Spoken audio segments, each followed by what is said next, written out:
कलीसिया को इस्टेब्लिश होने के लिए आत्मिक वरदानों की जरूरत है। आज बहुत सारे पास्टर्स ग्रोथ में नहीं हैं क्योंकि उनमें आत्मिक वरदानों की कमी है।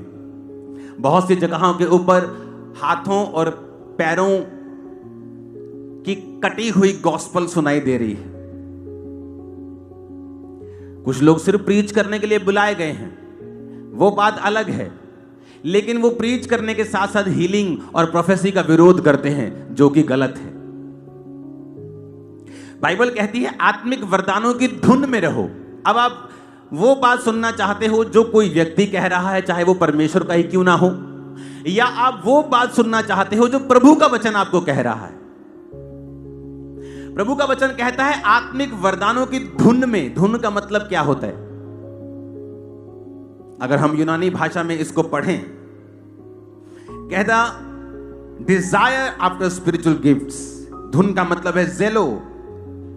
यूनानी भाषा का 2206 नामक शब्द टू बी जेलस ओवर, जो कि 2205 शब्द से निकला है, जिसका मतलब है जेलोस, जिसका मतलब है प्रॉपरली हीट। जैसे लोहा गर्म हो जाए पूरा तो भी वो हथियार बनता है। आप बिना गर्म किए लोहे को जितना मर्जी पीट लें, वो आप उसे मनपसंद हथियार नहीं बना सकते।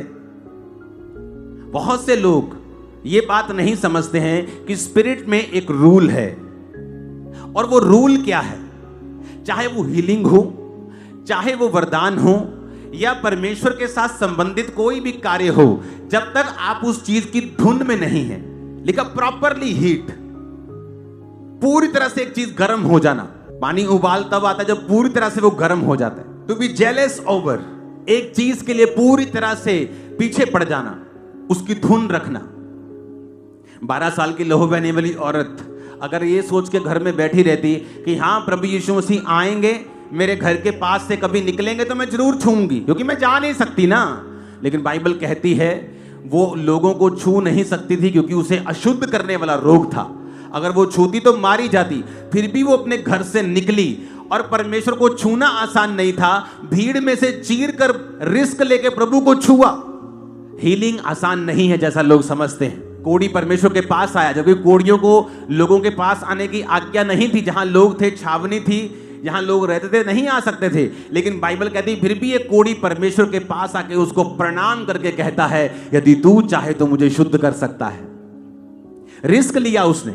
आप बाइबल में किसी भी जगह देखेंगे तो आपको रिस्क नजर आएगा, धुन नजर आएगी, एक क्रेजीनेस नजर आएगी, एक फेथ नजर आएगा, एक प्रेशर नजर आएगा, एक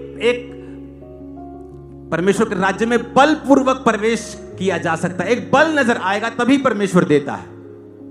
लोगों को लगता है हीलिंग का वरदान आराम से काम करेगा। वो क्या करते हैं? हीलिंग के लिए प्रार्थना करते हैं। जब देखते हैं लोग चंगे नहीं हुए, 1 साल हो गया प्रार्थना करते, वो अपनी सेवकाई चेंज कर लेते हैं, प्रीच करना शुरू। उन्हें लगता है कि हीलिंग नहीं करनी, हमने प्रीच करना है, लेकिन अंदर से बताते नहीं वो। लेकिन बाइबल कहती है अगर तुम्हें वरदान चाहिए, तुम्हें इनकी धुन में रहना होगा, प्रॉपरली हीट होना होगा, तो ये वरदान तुम्हारी लाइफ में काम करते हैं और तुम इनकी डिजायर करते हो। आप फेक प्रोफेसी करके दूसरे पास्टर्स का भी कई बार नाम खराब करते हैं, क्योंकि प्रभु आपके साथ बात नहीं कर रहा होता, लेकिन आपको लोगों को इंप्रेस करना है, लोगों को बताना है कि मैं कुछ हूं, और इसी चक्कर में क्रिश्चियनिटी का नाम बदनाम होता है। इसका मतलब ये नहीं आप प्रोफेसी ना करें, लेकिन आप प्रभु की आत्मा से करेंगे तो वो सच होगा।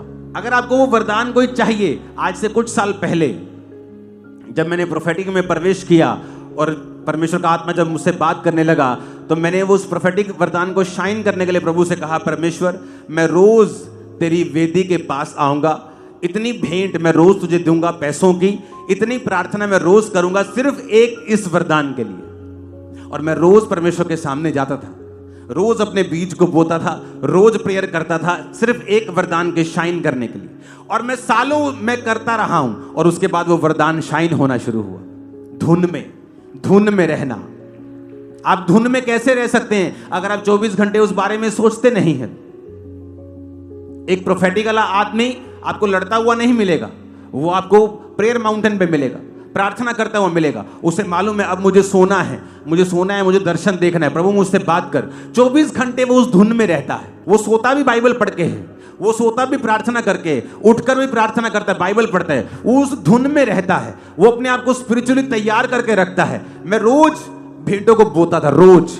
आज वो भेंट 5 गुना हो चुकी जो मैंने शुरू की थी। रोज प्रभु के सामने भेंट, रोज प्रार्थना। प्रभु जी ये इस वरदान के लिए है। रोज लोगों को लगता है कि वरदान अपने आप काम करने लगते हैं कई बार, ये ऐसे हो जाए, ऐसा नहीं है। इनके पीछे प्रॉपरली वर्क किया जाता है, एक एक चीज के पीछे। क्योंकि कुछ भी क्रिश्चियनिटी में जिसके पीछे बल नहीं होगा, जिसके पीछे धुन नहीं होगी, चाहे वो हीलिंग के लिए हो, चाहे वरदान के लिए हो, चाहे खास प्रेयर रिक्वेस्ट जो आप चाहते प्रभु कबूल करे, अगर उसके पीछे प्रेशर नहीं होगा वो कभी कबूल नहीं होगी। लेडी ने कहा प्रभु मेरी बेटी को दुष्ट आत्मा सताता है, कभी गिर पड़ती है, मर जाती है, बॉडी उसकी सूख रही है, बीमार हो गई। प्रभु ने कहा नहीं, मैं कुत्तों को नहीं दूंगा लड़कों की रोटी। उसने क्या किया? थकी नहीं और प्रेशर दिया प्रभु को।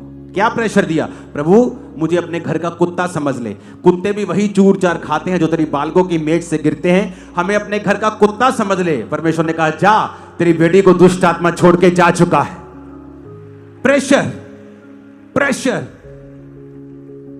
एलिया कहता जा अलीशा अब मुझे तेरी जरूरत नहीं।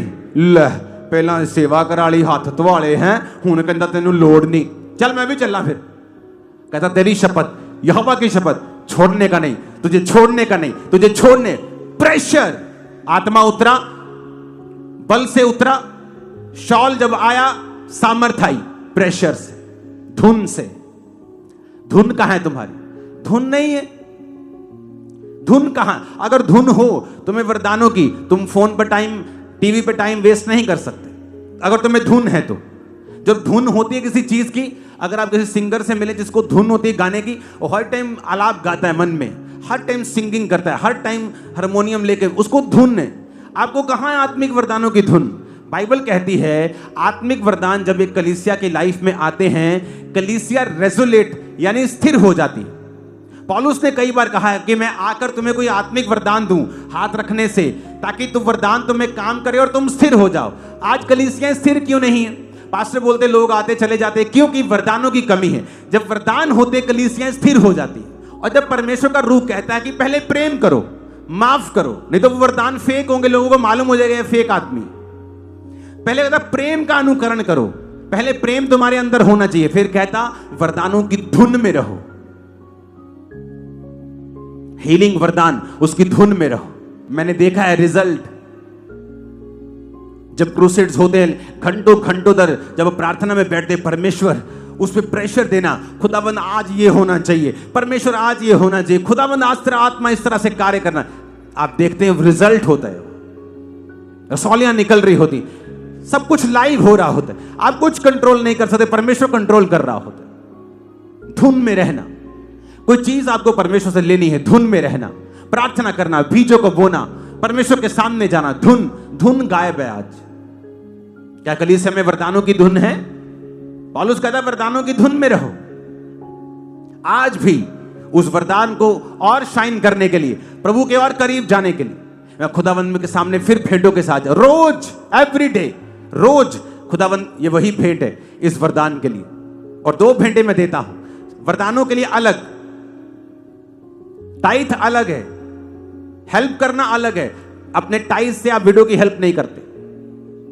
टाइथ लिखा बाइबल में, परमेश्वर के लोगों के पांव में जाता था, परमेश्वर के भवन में जाता था। तो जब हम बिब्लिकली करेक्ट सब कुछ करते हैं तो राइट रिजल्ट हमारी लाइफ और सेवकाई में होते हैं। क्या आप धुन में हैं?